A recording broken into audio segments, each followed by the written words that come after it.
Stefano Tine asks, haven't seen much of it on air, so would you give us your detailed look at the Hamilton-Ocon clash and subsequent penalty?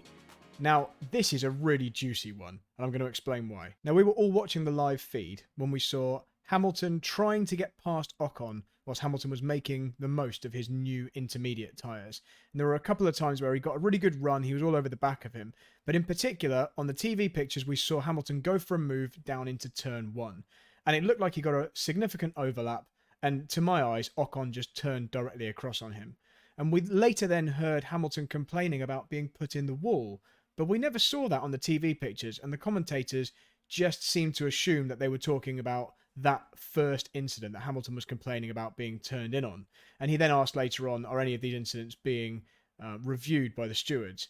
Now, I've since uncovered, through looking through some different YouTube videos, the actual reason that Ocon was penalised. And in my view, both of these incidents should incur a penalty for Ocon.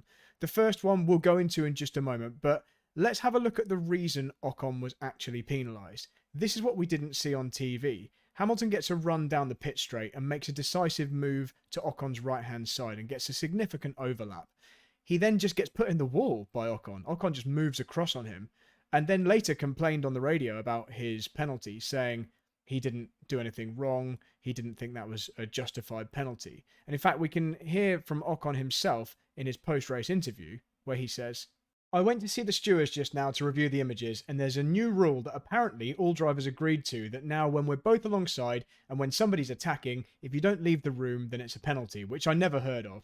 I'm a bit surprised by the penalty. I think the opinion of everyone is that it should be a racing incident, nothing else. So yes, all these efforts for no reason. We could have stayed home this weekend. Now I'm afraid, Esteban, I'm going to have to strongly disagree with you there, because this is not a racing incident. This is actually a very dangerous driving error by you.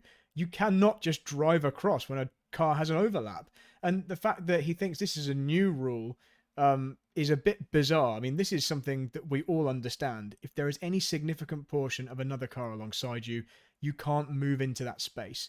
In essence, you cannot occupy a piece of track which is already occupied by another car. This is just a fundamental of racing etiquette.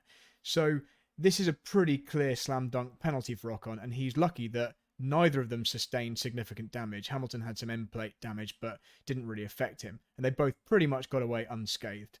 So now let's look at the incident we all saw on TV, and we can judge that one. So Hamilton gets a run down the inside of Ocon, has again a significant portion of the car alongside, as you can see from the still images, and Ocon just turns towards the apex as if there is no car there. Now I appreciate Monaco's tight, it's difficult to get two cars round side by side, but Hamilton had absolutely earned the right to be there. There was no reason for Ocon to assume that Hamilton would have just disappeared, and he again causes contact by just turning into a space which is clearly already occupied by another car.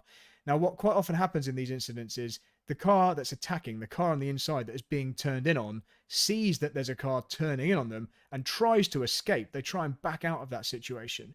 It then ends up looking like they've made front to rear contact with that car in front, when in fact what's really happened is they're the only one trying to avoid contact, and because of that they end up further back, and the contact happens at the rear of the car in front, at the front of the car behind, making it look like the attacking car has tapped the back of the car in front, when in actuality what's happened is the attacking car is just trying to escape damage and trying to avoid contact, because the car in front clearly has no interest in that. So again, I'm afraid, Esteban, this one's on you.